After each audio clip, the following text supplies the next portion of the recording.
Il y a 12 formes possibles avec un élastique qui passe une seule fois par les 6 points en un circuit fermé.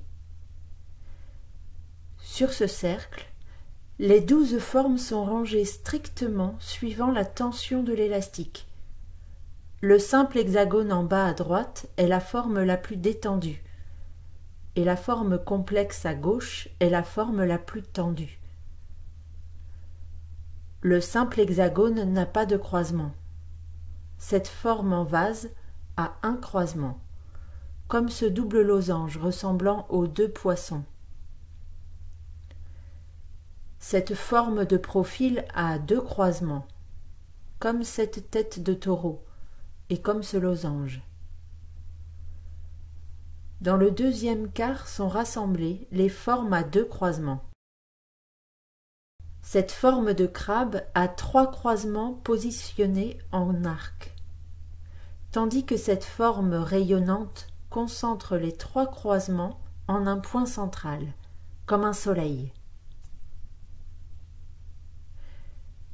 Les méandres de la forme suivante répartissent ces 3 croisements sur une ligne droite formant un épi, l'épi de la Vierge.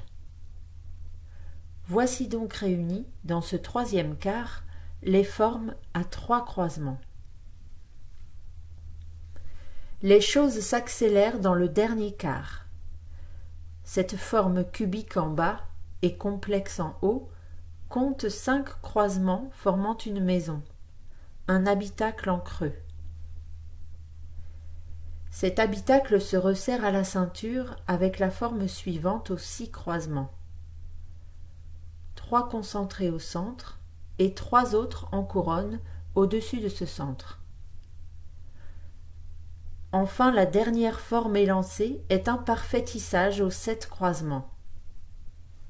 7 croisements est donc le maximum de croisements possibles, comme les 7 couleurs de l'arc-en-ciel, ou comme les 7 notes de la gamme. Ces 12 formes ainsi logiquement rangées en 4 quartiers, ou devrait-on dire en 4 saisons, correspondent sans aucun doute aux 12 signes du zodiaque. Le Capricorne débutant l'année solaire étant en phase avec le simple hexagone débutant la série de croisements. Selon l'astrologie, les signes sont associés aux planètes par couple. Saturne en bas, puis Jupiter. Mars est avec le Scorpion et le Bélier. Vénus avec la Balance et le Taureau. Puis Mercure qui encadre les 2 grands luminaires. Le Soleil avec le Lion et la Lune avec le Cancer. En redressant le zodiaque, l'axe de symétrie est évident. Le sombre Saturne est en bas en opposition à la lumière, c'est-à-dire aux grands luminaires du jour et de la nuit, le Soleil et la Lune.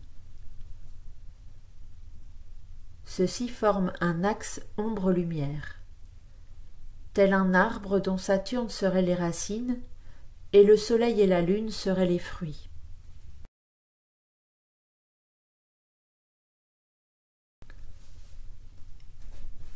Zoomons sur le Soleil et la Lune. Ils s'imbriquent l'un dans l'autre. Les 3 triangles solaires se rassemblent en un super triangle qui occupe une place centrale dans le vide du Cancer. Voici l'énéagramme. Reprenons différemment. Le Cancer est une porte qui peut se refermer vers son vide ou se déplier pour former un diadème, celui d'une reine. Avec le roi solaire, ce repli encadre le triangle inférieur, l'isolant des 2 autres. Dans la chambre nuptiale, la lune s'accapare ainsi ce triangle de lumière. Le scarabée est comparable à un crabe, à un carabe, au signe du Cancer, et chez les Égyptiens, il devient le scarabée d'or. Ce scarabée solaire déplie ses ailes. Voici encore l'énéagramme. Dans l'arbre du zodiaque, Les signes de Mercure ici en vert, la Vierge et les Gémeaux, sont entre les signes de Vénus ici en bleu et les grands luminaires. La Lune forme des cornes sur le disque solaire, et les deux signes de Vénus, la Balance et le Taureau, soutiennent ce disque par leur base carrée qui se condense en une croix. Voici le symbole de Mercure, qui est entre Vénus et le complexe Soleil-Lune. Mercure est le messager des dieux, du couple royal le Soleil et la Lune. Ils sont les fous du jeu d'échecs, qui encadrent le roi et la reine. Zoomons sur ce complexe Mercure-Lune-Soleil qui forme la frondaison de l'arbre. Voici leur ordre dans le zodiaque et dans l'organon. La Vierge en bas se déplie en svastika. Le Soleil a 3 triangles parfaits. Le crabe relève ses pinces menaçantes sur les Gémeaux, comme la Lune pointe en haut. Voici qu'il se forme devant nous un symbole hindou, complexe vieux d'au moins 3000 ans. La tradition hindoue raconte que la svastika représente les diverses formes d'êtres vivants. Les 3 cercles jaunes sont les 3 joyaux, et le croissant de lune porte le point bindu, symbole de la libération du karma. Ce symbole se place tel quel dans l'organon, et dans l'ordre de superposition, ce qui constitue une coïncidence incroyable. Pourquoi la représentation du point bindu en amande? En sanskrit, le mot bindu signifie la goutte de semence. L'amande est une semence. Bindu Visarka exprime littéralement la chute de la goutte. Imaginez une goutte parfaitement ronde, comme l'hexagone du Capricorne. Dans sa chute, elle s'effile de plus en plus. Reprenons plus doucement. Voici un stade intermédiaire. Une goutte bien formée, avec une pointe en haut. Cette goutte est au niveau du verso. Puis en bas, une deuxième pointe se forme. Voici l'amande des Gémeaux. Cette amande verte est une graine qui se fiche dans le Cancer, le signe de la maternité. Ainsi cette goutte bien ronde, cet œuf initial, s'allonge dans sa chute en amande en étant recueilli dans la coupe lunaire. On remarquera que le rebond d'une goutte dans l'eau forme exactement ce dessin. Le centre abandonné, libéré par le Cancer, est parfaitement tenu dans le lion solaire. Alors le lion vient tenir le centre du Cancer. Le triangle solaire sert de centre à la Lune.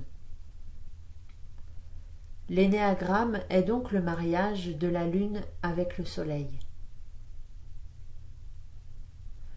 Ce mariage est célébré au cœur du palais royal de l'Organon. Pour cela, on jette sur la tête des jeunes mariés des semences en forme d'amande.